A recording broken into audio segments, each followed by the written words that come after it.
Good morning students. ये video class 5th के लिए है और हम पढ़ रहे थे ईवीएस का chapter 10 water flows from up side toward down side, कि पानी जो है वो हमेशा ऊपर से ढलान की तरफ नीचे की तरफ बहता है।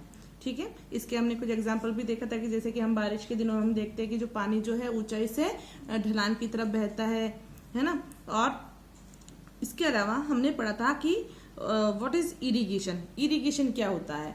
तो पानी को जो कृत्रिम रूप से जो फसल को कृत्रिम रूप से जो पानी दिया जाता है वो क्या कहलाता है? इरिगेशन कहलाता है ना। तो ये हमने लास्ट वीडियो में पढ़ा था, कुछ हमने क्वेश्चन करे थे, मैंने आपको होमवर्क में क्वेश्चन दिए थे और आज हम पढ़ने वाले हैं प्रोवाइडिंग वाटर टू फील्ड्स, की जो पौधों को फसल को कृत्रिम रूप से किस तरीके से हम पानी दे सकते हैं, इरिगेशन कर सकते हैं। तो क्या क्या चीज़ें हैं? तो आजकल जो ट्यूबवेल है, मोटर एंड पाइप का यूज़ कर कर पौधों को पानी दिया जाता है। इसके अलावा स्प्रिंकलर इरिगेशन सिस्टम के द्वारा, फव्वारा पद्धति के द्वारा सिंचाई करी जाती है। Providing water to the fields, ठीक है, और खेतों में जिसे बेलों के द्वारा पानी दिया जाता है, पाइप के द्वारा, ट्यूबवेल के द्वारा पानी दिया जाता है। तो ये कुछ इस तरीके हैं जिसके द्वारा खेतों में फसल को पानी दिया जाता है, इरिगेशन किया जाता है।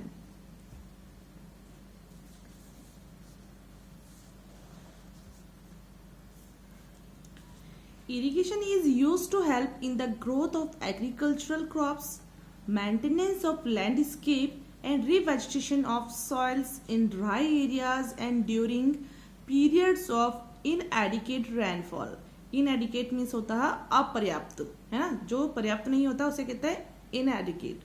तो inadequate rainfall मतलब अपर्याप्त बारिश। सिंचाई का उपयोग जो है वो कृषि फसलों के विकास में मदद करने के लिए किया जाता है ना। इरिगेशन का यूज क्यों किया जाता है? एग्रीकल्चर क्रॉप्स के लिए, एग्रीकल्चर के विकास के लिए इरिगेशन की मदद ली जाती है। और इसके द्वारा जो फसलों के विकास में, भूमि के रखरखाव में, सूखे क्षेत्रों में मिट्टी के प्रतिनिधित्व को बढ़ाने के लिए, और जो अपर्याप्त जो वर्षा जब होती है तो इरिगेशन किया जाता है। अगर अच्छी बारिश हो जाती है तो इरिगेशन की जरूरत ही नहीं पड़ती है ना। लेकिन अगर इनएडिक्वेट रेनफॉल होती है, अपर्याप्त बारिश होती है, पौधों को पूरा पानी नहीं मिलता है, तो फिर इरिगेशन करी जाती है, सिंचाई करी जाती है।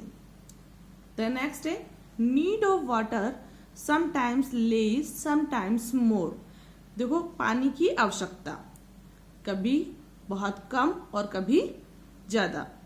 क्या होता है कि कभी कभी पौधों को बहुत ज्यादा पानी की जरूरत होती है और कभी कभी पौधों को बहुत कम पानी की जरूरत होती है। तो ऐसा क्यों होता है? क्योंकि कुछ फसलें जो ऐसी होती है जिन्हें पानी की ज्यादा जरूरत होती है, तो उन फसल के लिए ज्यादा सिंचाई करनी पड़ती है। और कुछ फसल जो होती है उसे वो कम पानी में भी डेवलप हो जाती है, तो उन्हें कम पानी की जरूरत पड़ती है।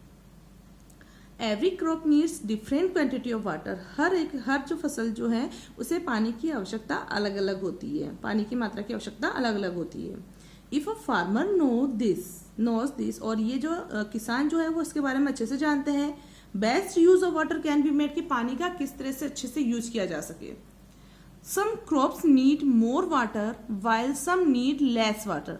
कुछ फसल जो है उसे बहुत ज्यादा पानी की आवश्यकता होती है, तो कुछ फसलों को कम पानी की आवश्यकता होती है। Thus wastage of water can be avoided. तो अगर हमें ये पता होता है कि कौन सी फसल को कितने पानी की आवश्यकता है, कितनी क्वांटिटी की आवश्यकता है, कौन सी फसलों को कितना पानी देना चाहिए, अगर ये हमें पता होता है तो हम पानी के वेस्टेज को हम बचा सकते हैं, हम पानी के वेस्टेज को कम कर सकते हैं, है ना।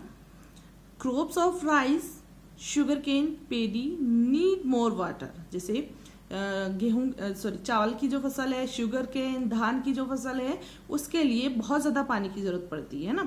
While crop of P, grain, onion, cucumber and cucumber need less water. और जैसे कि मटर है, चना है, प्याज है, कुकुम्बर है, इनको कम पानी की आवश्यकता होती है। तो किसान को ये सब कुछ पता होता है, तो वो इसकी आवश्यकता अनुसार पौधों को, फसल को पानी देता है। आज के लिए आपको होमवर्क बता रही हूँ, उसमें देखो आप CW और SW में दोनों में करना है ये आपको। Which crop needs the fields to be completely filled with water. कौन सी फसल जो होती है उससे उस फसल को उसका जो खेत जो होता है उसे पूरी तरीके से पानी से भरा होना चाहिए। तो उस फसल का नाम आपको बताना है यहाँ पर। And which crop can be grown even by using minimum water, और कौन सी फसल जो है वो उसे कम पानी की आवश्यकता होती है। तो हमने यहीं पर पढ़ा था, ज्यादा पानी की आवश्यकता वाले हैं राइस, शुगर कैन, पैडी। ठीक है, तो इसमें से आप आंसर लिख सकते हैं। और कम पानी की आवश्यकता वाली है पी, ग्रेम, अनियन, कुकुम्बर। तो दोनों के आंसर यहीं पर है, इसमें से देखिए आपको लिखना है।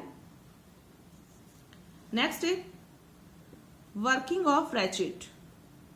Ratchet is a wheel. Ratchet क्या होता है, एक पहिए जैसा होता है, पहिए के स्ट्रक्चर जैसा होता है, like structure which is used eight well और बावड़ी, जिसका कुएं पर या बावड़ी पर इसका उपयोग किया जाता है।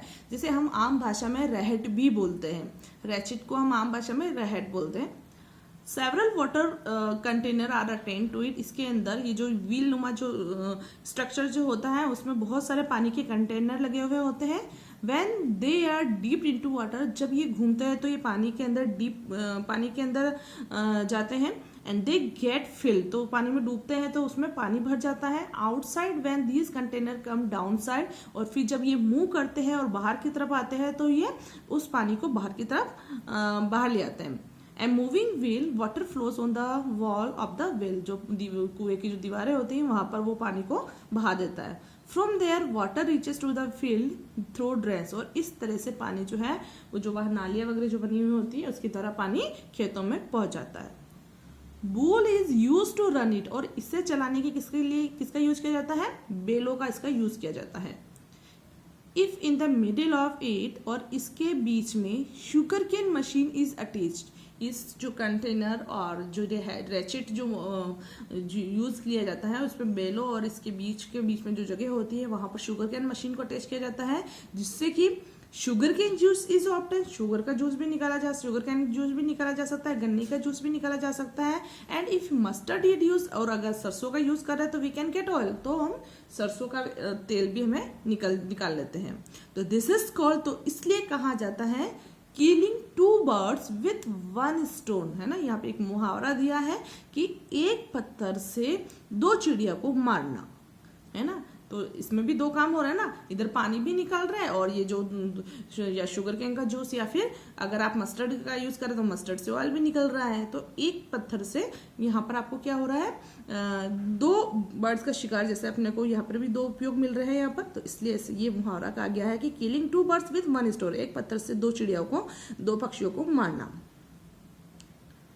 Due to increase use of electric motors, और अब जैसे कि समय के साथ साथ इलेक्ट्रिक मोटर जो बिजली की मोटर जो है उसका उपयोग बढ़ रहा है। Bulls are useless nowadays, आजकल बेलों का यूज कम हो गया है। एट प्रेजेंट, अभी वर्तमान में, some people are doing small experiment on electric production by running dynamos using wools. अब कुछ लोग जो है वो कुछ नए छोटे छोटे से प्रयोग कर रहे हैं इलेक्ट्रिसिटी प्रोडक्शन के लिए, बिजली के उत्पादन के लिए, इन बेलों के द्वारा जो बिजली बनाने के लिए। More research is required in this field, और इस क्षेत्र में और ज्यादा आविष्कारों की आवश्यकता है। ठीक है, तो आज हम यही तक पढ़ेंगे। शायद अपना चैप्टर भी कंप्लीट हो गया है। चैप्टर भी अपना कंप्लीट हो गया है। लास्ट में हमने यहाँ तक क्वेश्चन कर रहे थे। आज मैंने आपको 2 क्वेश्चन दे दिए हैं, ये वाले। ठीक है, ये 2 क्वेश्चन आपको करने हैं, और नेक्स्ट वीडियो में मैं आपको क्वेश्चन आंसर करवाऊंगी। Thank you.